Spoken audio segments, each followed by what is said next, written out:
रेखा के पिता दिल्ली में किसी तरह अपने और अपने परिवार का पेट पाल रहे थे, पर एक दिन अरे रमेश, तुम्हारी बेटी के तो समझो भाग्य ही खुल गए।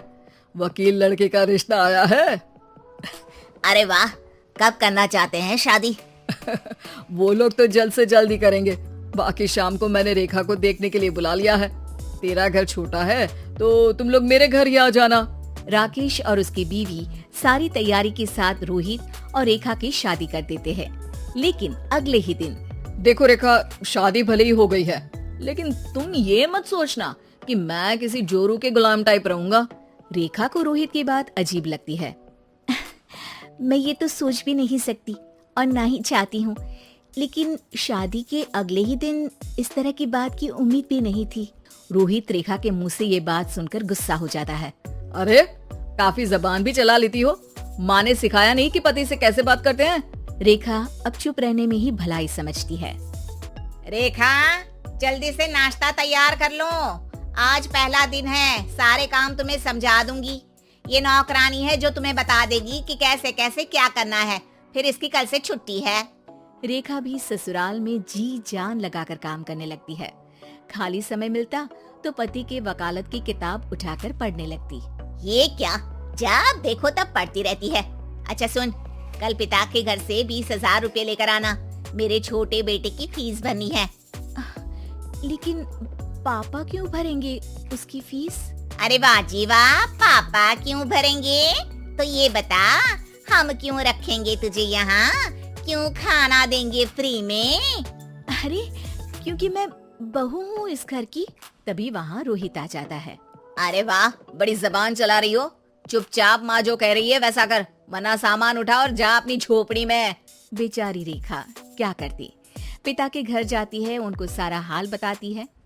पिता भी जैसे तैसे पैसों का इंतजाम कर बेटी को ससुराल के लिए विदा करते हैं। देखा, अब कहाँ से आए पैसे?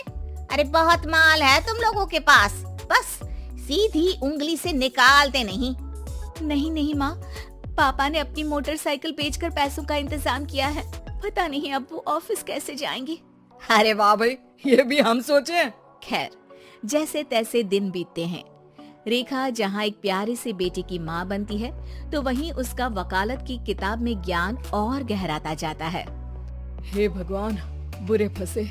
ये केस तो लगता है कि मैं हार ही जाऊंगा।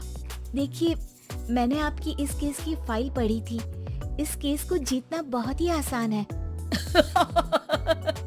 वाह भाई वाह, यहाँ वकालत की डिग्री लेकर भी मैं समझ नहीं पा रहा हूँ, और तुमने रोटी बनाते बनाते ही केस समझ लिया। अरे जाओ जाओ, जाकर मुन्ने को संभालो। केस मैं संभालूंगा। ए लड़की सुन, जाकर अपने बाप के यहाँ से 3 लाख लेकर आ। पूरा घर फिर से बनाना है। छोटे की शादी करूंगी तो छोटी बहू को कहाँ रखूंगी? पूरा घर तो तूने घेर रखा है। ऐसा मत बोलिए माँ जी, पापा इतना पैसा कहाँ से लाएंगे? अब तो वो रिटायर भी हो गए हैं। हाँ, तभी तो बोल रही हूँ, रिटायरमेंट के पैसे तो मिले होंगे ना। लेकिन वो अगर आपको दे देंगे तो बुढ़ापा कैसे काटेंगे? रोहित रेखा की बात सुनकर गुस्सा हो जाता है। ए सुन, चल अपना सामान उठा, अपना बच्चा उठा और निकल यहाँ से। रेखा के लाख आग्रह के बाद भी रोहित और उसकी सास उसे घर में नहीं रखते। पापा, मैं तलाक चाहती हूँ। बेटा, मेरे पास वकील के पैसे नहीं है। पापा, आप मुझे वकालत करवा दीजिए, अपना केस मैं खुद लड़ूंगी। इस बार रेखा के पिता भी उसे ससुराल ना भेजकर रिटायरमेंट के पैसों से वकालत करवाते हैं।